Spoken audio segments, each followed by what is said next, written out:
મેં તમારી સાથે કાચા કેળાની નવી રેસીપી શેર કરી છે, તો તમે એકવારથી જરૂરથી ટ્રાય કરજો અને સાથે ડીપ પણ બનાવ્યું છે। પ્રણામ, હું દર્શના શાહ। ચાલો આપણે તેની શરૂઆત કરીએ। તો તેના માટે મેં 2 કાચા કેળા લીધા છે। આપણે તેને કુકરમાં 2 સીટી લગાડીને બાફી દઈશું। જે કેળા બફાય છે ત્યાં સુધી આપણે એક ગળણીમાં દહીં લઈ લઈશું અને તે દહીંને આપણે અડધોથી 1 કલાક રાખી દેવાનું છે, જે હંકડ બની જાય છે। હવે એ હંકડને આપણે એક ડીશમાં યા બાઉલમાં લઈ લઈશું અને તેને થોડું હલાવીને તેમાં થોડી મલાઈ મિક્સ કરશું। મલાઈ મિક્સ કર્યા બાદ ચટણી, શેઝવાન ચટણી, થોડી ગળી ચટણી, mix herbs, chilli flakes, oregano, મીઠું સ્વાદ પ્રમાણે અને તમે હાફથી 1 ક્યુબ તમારા હિસાબથી તમે ચીઝ લઈને આપણે આને આ રીતે મિક્સ કરી દેવાનું છે। દહીંને તમે અડધો 1 કલાક માટે જે સાઈડ પર રાખો છો, તો તમે એને તે ફ્રીજમાં પણ ગળણી સાથે રાખી શકો છો। હવે આપણે આ રીતે મિક્સ કર્યા બાદ તેને સાઈડ પર મૂકી દઈશું। એક બાઉલમાં મસાલો તૈયાર કરશું। તેમાં આપણે આમચૂર પાવડર, લાલ મરચું, હિંગ, ગરમ મસાલો, સંચર પાવડર, ચાટ મસાલો આ બધું નાખીને આપણે મિક્સ કરી દઈશું અને હવે મિક્સ કર્યા બાદ તેને પણ આપણે સાઈડ પર મૂકી દઈશું। મને મરચું થોડું ઓછું લાગતું હતું એટલે મેં નાખ્યું છે।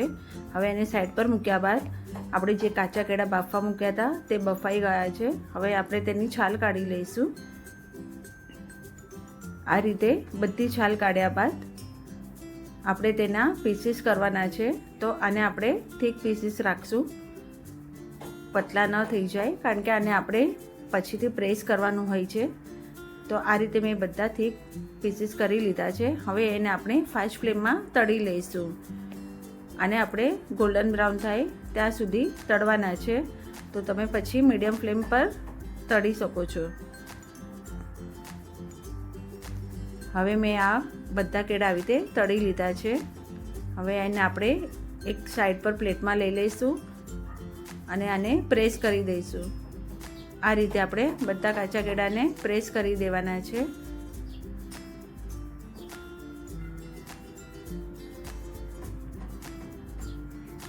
હવે આ રીતે બધા પ્રેસ થયા બાદ એક બાઉલમાં લઈ લઈશું અને તેમાં કોર્નફ્લોર નાખીને સારી રીતે મિક્સ કરી દઈશું। મિક્સ કર્યા બાદ આમાં મેં ચીલી ફ્લેક્સ નાખ્યું છે, ઓપ્શનલ છે, તમે નાખવો હોય તો જ નાખી શકો છો। હવે એને આપણે ફરીથી ફાસ્ટ ફ્લેમ પર તળી લઈશું અને આમાં પાછું એકદમ ડાર્ક ગોલ્ડન બ્રાઉન થાય ત્યાં સુધી આપણે તળી લેવાનું છે। આ રીતે ગોલ્ડન બ્રાઉન તળાઈ ગયા બાદ આપણે તેને એક બાઉલમાં સાઈડ પર કાઢી લઈશું।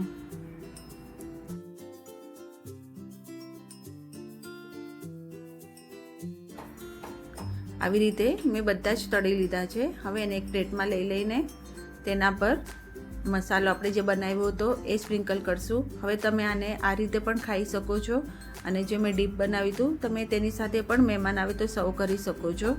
તો આ ડીપ પર મેં તીખી ચટણી, સેવપુરીની પૂરી, સેવ નાખી છે અને ઉપર તીખી બુંદી, ચાટ મસાલો, ચીલી ફ્લેક્સ અને દાડમ નાખીને આપણે આને સર્વ કરશું।